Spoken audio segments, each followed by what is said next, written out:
Fired up footballers, James and Jeffrey here with you as per usual with another episode. Here to talk about the playoffs? Y'all want to talk about playoffs? No, we shouldn't because it's not looking good for the Fire at the moment. They've been, last week they're trending up.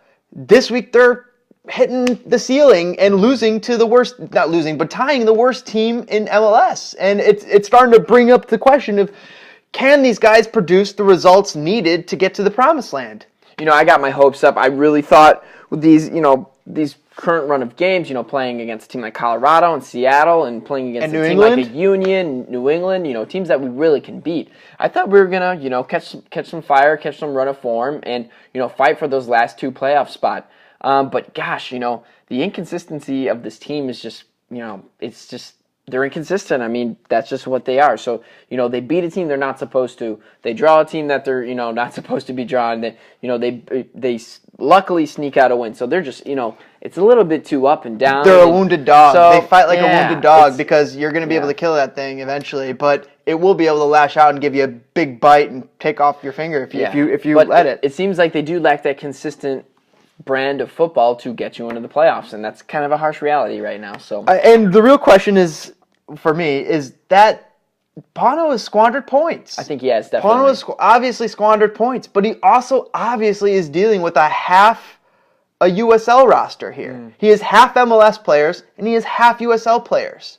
And that's all on Nelson for being the person who provided him all of those pieces. And it's a big setback, especially from last year where, they coasted in the playoffs. I know they struggled a little bit at the end of the year. They coasted, and that's why they struggled. But, they were a good team. They were fun to watch. They got in the playoffs, got bounced the first game, but you definitely thought this year, I don't think it was a question they were going to make a playoffs. You thought they were going to add a little bit, and hey, maybe we can be a little bit more dangerous in the playoffs. Yeah, maybe be a compete for that final. But again, big step back, big regression, and nothing that you guys don't know, obviously. It's definitely disappointing. But hey, you never know what can happen in football. I mean, there's still a lot of time. There's too many games between. Who's going to be added in at the transfer season? But definitely, a stretch in the schedule where you felt like the Chicago Fire could have picked up some more points and, found their way into the playoffs. Two players, I'm sorry, we've been saying a lot, people and us too, we've been saying, maybe 2 or 3 players can change this team. This roster needs to be overhauled. Jorge Corrales is a USL level player. Kevin Ellis is a USL level player. Half of these draft picks are not even USL caliber level players. And half of this roster is USL caliber. We need huge roster turnover, and this was the season where we thought we were getting that roster turnover. Well, and they also lack wingers. They have Daniel Johnson and Katai. They only have 2 wingers on the whole club. They have a boatload of CDMs. They have like 7 strikers. They have a bunch of center backs who Pano doesn't feel like that can play. Didn't replace Jalmira. So I mean, they have a goalie that I don't think Pano trusts either. You replace Matt Lampson with somebody that's equal to Matt Lampson. They're both USL stars. And I think Sanchez could come along and eventually be an MLS capable goalkeeper. He's still a young guy. I'm not ready to give up on Richard Sanchez. But he does have quite a few gaps. It's time for him to step up for sure. Yeah, he does have gaps. Time to step up was 8 games ago when you're learning this stuff. He's not his whole life. You've been playing goalie since you were 8 years old. None of this stuff is new. No, what is new is the level of instruction, what you're being asked to do from your coach, and the level that you're playing at. And if you're not good enough to play at MLS, it'll become clear.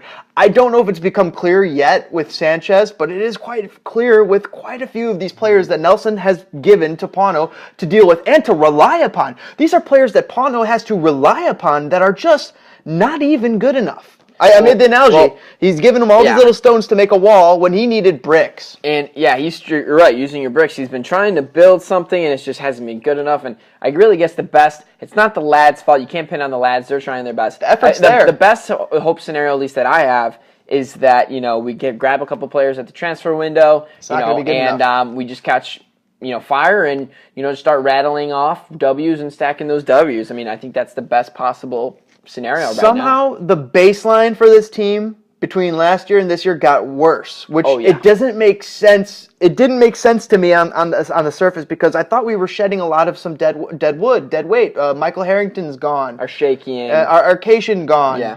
And just some of the dead weight got shipped off. But what we're seeing is that the bottom got pulled out from these guys, and they're not even.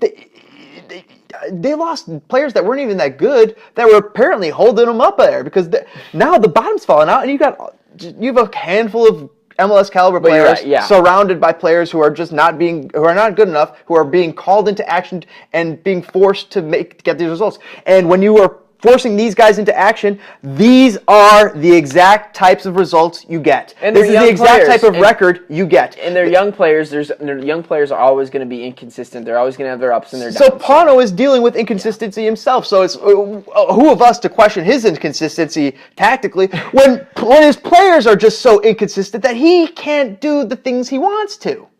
So I mean, it's two-edged sword. It's a two-edged sword.